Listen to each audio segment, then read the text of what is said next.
Hey guys, welcome back to another SciCraft episode. So today we're gonna work on storing the wild wolves somewhere so they can be easily adopted. So I'm getting help from SciCraft member Manipendeh. There he Hello. is. Hey Mani.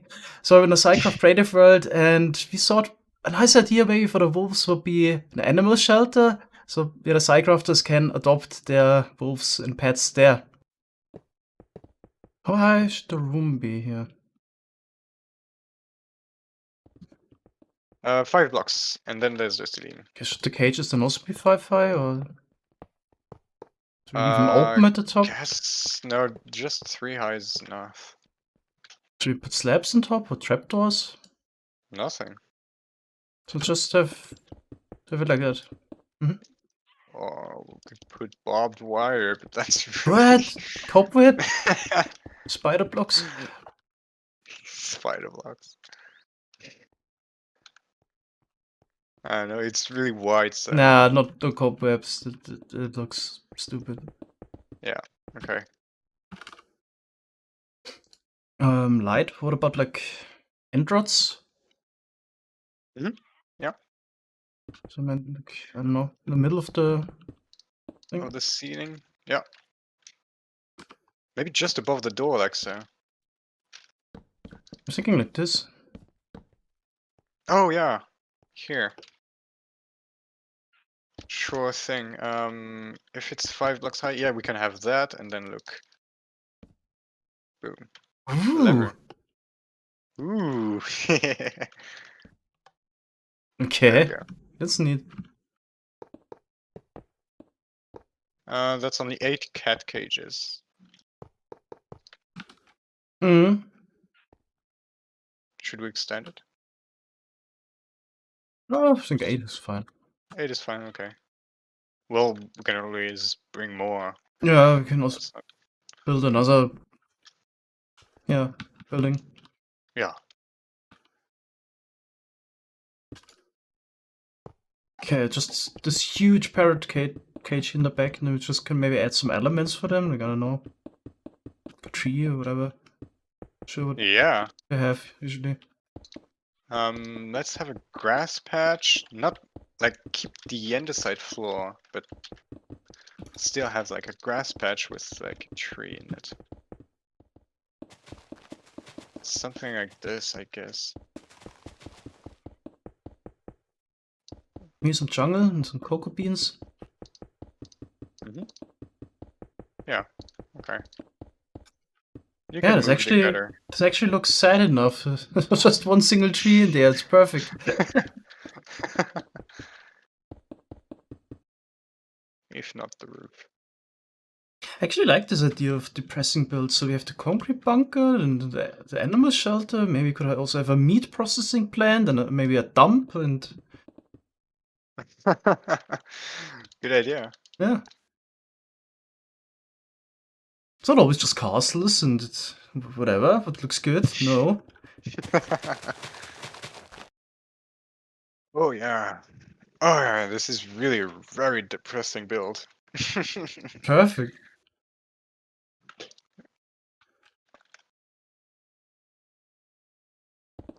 Should we have the slabs here? Just good. The whole building has like 2 or 3 windows only. Oh, it's a hangar, so Mm. no need for light to come in. There's all these neon lights from Androids. Alright, nice. Then there's the slide door. I'm hesitating to make one of those container doors, like for example. I don't know if that would work really. Yeah, sure. Okay. It kind of does. Then we can add some funny. Yep.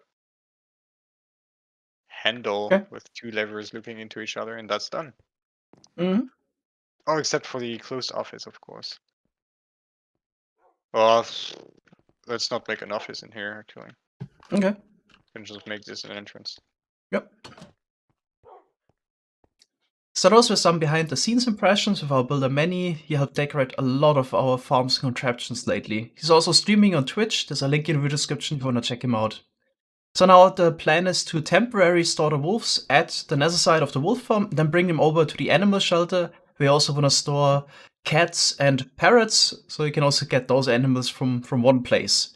You might need to make farm for those animals as well, but again, just something small scale, so we have a couple. Alright, next let's actually work on the temporary wolf storage. I got stuck there a little bit in the last episode.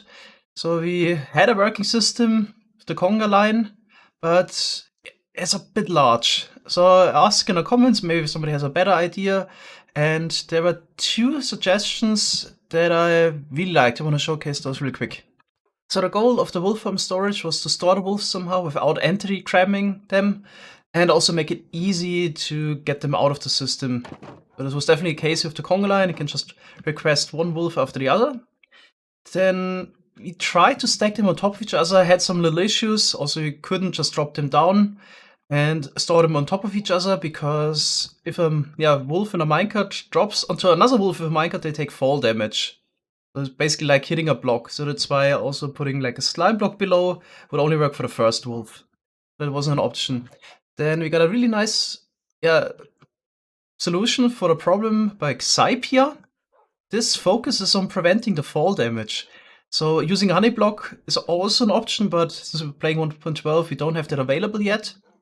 But here we actually send the wolf through a chain of trapdoors. So the fall damage is always reset. Then you can just store them on top of each other. Try that again. So it always breaks the fall. There's the pressure plate right next to the trapdoor. So the wolf going down would activate it, and they just get stored on top of each other. It's really super nice, simple, and elegant solution for the problem. But the only downside is that you would need to build this 100 blocks high in order to store 100 wolves. It's a minor downside, but yeah. Someone for you came up with a system that stores the wolf more densely, so you don't need to build something that is 100 blocks high, and that's the system over here. Here the idea is that we store the wolves in batches of 21. So in the actual system, we're going to have an iron pressure plate here. Once you have 21 wolves on there, the signal strength reaches 3 and sends the first batch in. But you could also just use a golden pressure plate, and then it activates after we get 3 wolves. So let's show what happens. Once you get 3 wolves, they get sent down to the storage cell here. And the next time we send a batch of 3, because there's still wolves standing here, they block the trapdoor above from opening. If I get all the wolves out here, then the next batch will be sent down, and basically you got a chain effect. The wolves trickle down to the bottom of the system. By the way, the system was made by someone for you. I'll link both videos showing those systems in a video description. I also changed the redstone a little bit on someone for you system. Instead of using comparators here, I thought torches would also be a nice alternative to use. At first I was a little bit confused. Someone for you said that might have an issue, but later it actually turned out that it would definitely work the same. But I already put everything together, so this is not a final system. Animal sorting and wolf storage in one. So let's try it out real quick. Just gonna put in some wolves here. So we already have a batch down there. At the end, they just land on a block here with a pressure plate. Then you can just activate the dispenser here, get one wolf after the next. Alright. So the sorting system is turned on. Next wolves are coming in here. Now they stand on the iron pressure plate. Once you get 21, signal strength is high enough. So I'm just going to simulate it here. And the next batch is sent down. And then it will stop right here. Okay, so this seems to work great. The only thing I'm a little bit afraid of is that in Minecraft there have always been glitches, especially in older versions, where entities or animals would glitch out sometimes. That ruined a rabbit farm of mine in 1.8, so I just had rabbits somewhere And the next time we loaded those chunks, they were all of a sudden inside of blocks, or their position changed. I'm not quite sure if this is also still a problem in 1.12 or even 1.16, so we'll have to keep an eye on that, if this is also reload safe. I tried it already a couple times, seemed to be the case. If it actually turns out survival, the wolves glitch out of this for some reason, bugs, then I think the minecart system is definitely more reliable in that regard. Might need to go back to that.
So the necessite is now also built up, and in general, the complete redstone of this project is also, finished.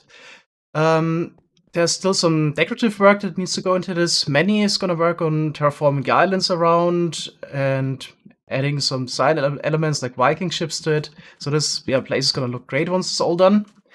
But there's one more system that Helga actually came up with that we added to automate this a little bit more. So the passive mobs or animals spawn every 400 ticks. And in between, we flood the spawning platforms. We have a clock that activates every 20 seconds. Obviously, if this is not synchronized, then if you turn it on at the wrong moment, then the spawning platforms are flooded, while the animals actually would spawn every 400 ticks. So this needs to be synchronized. Usually, we just waited for some animals to spawn, and then flick the lever, and then the clock, the 400 tick clock, would start. But Helga thought it'd be nice to automate this even more, and came up with a little contraption over there. There we actually just wait for animals to spawn as well on those grass blocks. So the problem is that sometimes small animals could spawn. That's why we actually need the tripwire on the bottom floor. That is an issue because you couldn't flush the animals away if you detect them at the same time. So that's why we have this piston tape that switches between grass and magma blocks. So if I turn this on, which I can quickly do,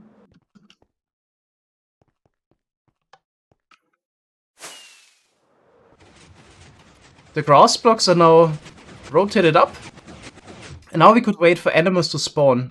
Tripwire would detect it, and then we send a signal all the way over to the wolf farm, and the clock is then synchronized with the 400 tick spawning cycle. Of course, I shouldn't stand too close to the farm, otherwise mobs or animals won't spawn. And this also takes a while, usually like 10 minutes on average. If you're unlucky, a bit longer. If you're lucky, not quite as long.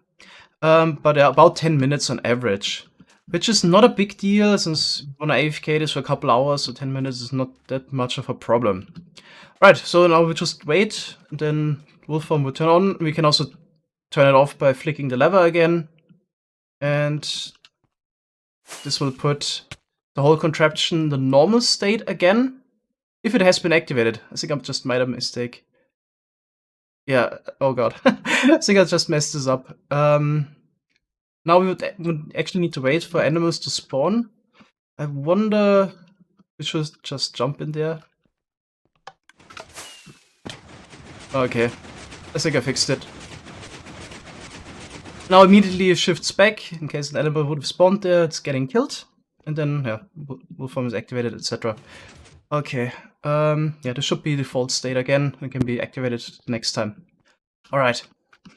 At the moment, we don't have really the time to run this farm, but we'll come back to this in one of the upcoming episodes when we also build the animal shelter. And then we can run the farm, bring the wolves over, etc. Next, let's go to the huge nether void perimeter, but we won't take the piston bolt this time because there's actually a faster way to get there. That's something that Xcom recently showed in this video. There's also, of course, a link in the video description. There is a way how you could use an older bug of nether portals. So in older versions of the game, there was always ways to basically transfer your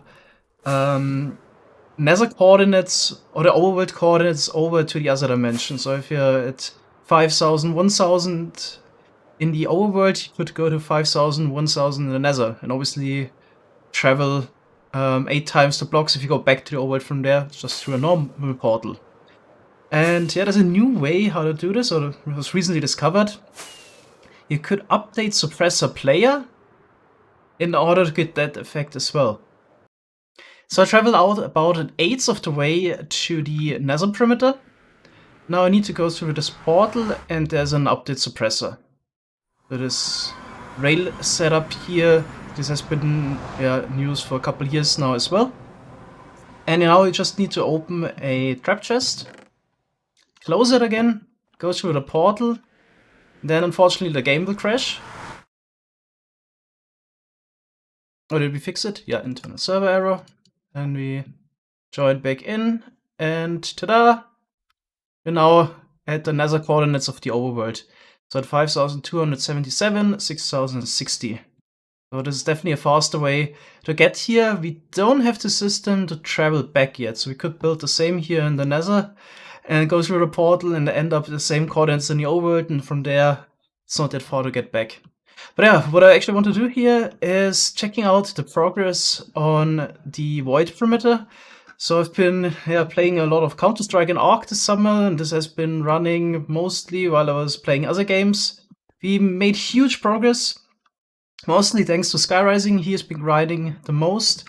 The Dragon Egg Bedrock remover is also finished now. The last time I made a video about this, the World Eater was just finished, and now the top 4 layers of Bedrock are also removed. All that's left is now Y0 Bedrock. We also reached the very end. Most of the machine has already been removed. All that's left is now this front part is sticking out, and obviously the item distribution system with the ice lanes on top, that also needs to be removed. I think we're just gonna build TNT tubers to remove all of those. Alright, but obviously there's still one step left, so we can call this project done, and that's to remove the Y0 Bedrock. So I'm gonna fly all the way over 3,600 blocks, and there we have already a lot of machines prepared that will take care of the rest. Here we are at the end. Some Y0 Bedrock has already been removed with those new machines here. Those are the 3 directional Y0 Bedrock removers. So for the overworld perimeter, last time we had a 1 directional system that took out a strip of 5 Bedrock at once. This machine here basically only takes out a single block in one step, but is capable of moving to the side and forward. So it basically goes left, 1 forward, right, 1 forward, etc. and would take out all the Bedrock here in between. So it was quite challenging to get this to work. First Xcom, Pingu, and some others have been working hundreds of hours to make the first functional machine. And then later, xyor made a more compact design, which we're using here. So this is some super advanced slimestone stuff, but it's the perfect use for this now. This unfortunately wouldn't work in any future versions. You can make something quite similar. That's actually a bit simpler. In 1.16, for example, you could use our pistons to make this work as well. But here we actually don't need to spend any pistons anymore, like with the old version in Overworld. This actually, just removes Bedrock. It's magic without using any pistons. Alright, I think I'll also link the other videos for a more detailed explanation. This is really super advanced stuff here. Alright, Skyrising again, has been grinding a lot and built up most of the machines here. Helga also built one. They left me one, so I can make a time lapse. So I'm gonna build up this machine here, which is the last one we need, and then we can also finally start up the others again. I just loaded in the schematic. I need to build this. This is not only super complex, it's actually also hard to build. You can also easily make mistakes with that. So Skyracing was so kind and he actually brought over some materials for me. Yeah, since Skyracing built a lot of those machines already, he also was speed running the build of it. He got his time down from, I think, initially 3.5 hours now to 2.5 hours. For me, this is the first time I'm building one, so kind of excited how long it will take. I'm gonna definitely stream this and keep a timer running.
So practice definitely makes perfect. Took me about 4 hours to build one of the machines. It's really impressive that Sky did it in 2.5. But I was also very careful when building it the first time to not accidentally launch or move forward parts of the flying machine. It happened twice, nevertheless, and I had to rebuild some parts again. But yeah, now we have 15 fully completed xyor Bedrock removers that we also launched already. Unfortunately, the machine that I built blew up.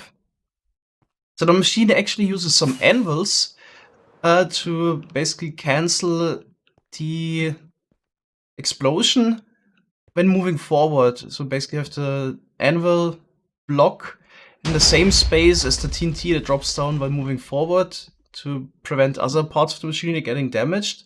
And those anvils are placed in a certain orientation. You can either place them sideways,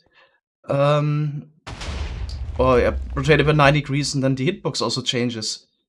We thought that rotating them by 180 degrees shouldn't matter because the hitbox was still the same.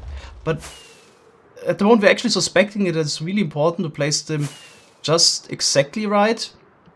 So there we actually got my machine.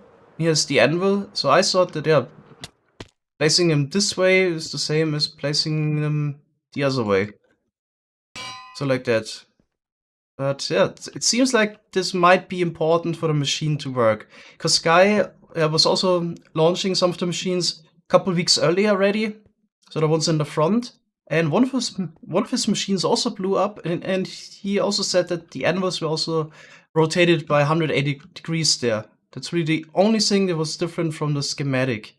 So yeah, we should have been more careful and just build it exactly the same anyway. Instead of saying hitbox the same, why does it matter? So yeah, we have to rebuild parts of this flying machine here. Should probably take us 90 minutes or 2 hours. Then we can launch it again.